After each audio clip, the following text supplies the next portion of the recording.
This is entitled The Long Way Around. Subtitle, Who is Josephine Delight? My name is Josephine Delight.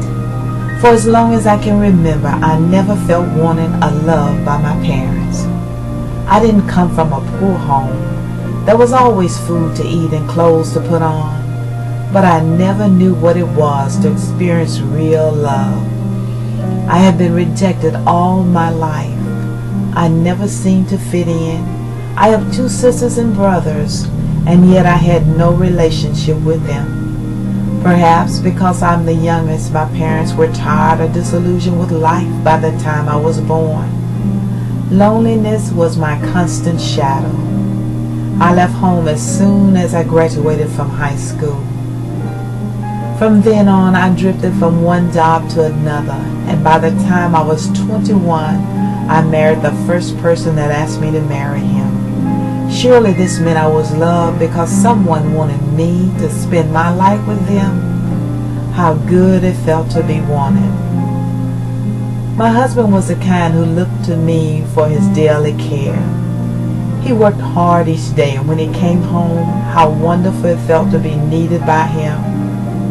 When he wanted to look at television, he asked me to turn on the television. When he wanted something special from the store, he only had to ask, and I would run and get it for him. When he wanted a snack before dinner or after dinner, he asked me to get it for him. When he needed his shoes shined, he only wanted me to shine them, and I was happy to do so. By the way, my husband's name is Jack. Jack always made me feel so special. He would always tell his friends that he had the best wife in the whole world.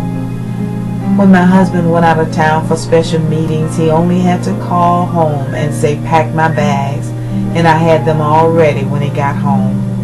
Of course, when he got back, I was only too happy to unpack his bags.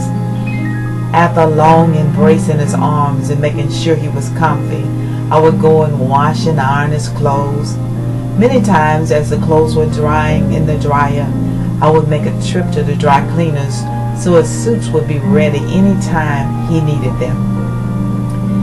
There was always those special times when he wanted me to massage his back, and I was only too glad to minister to him this way.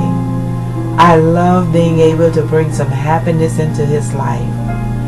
Those were really special times.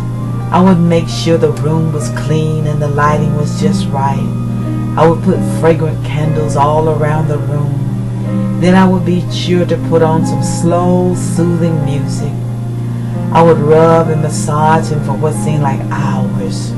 I knew I had done a good job when I would look and see him sleeping like a baby.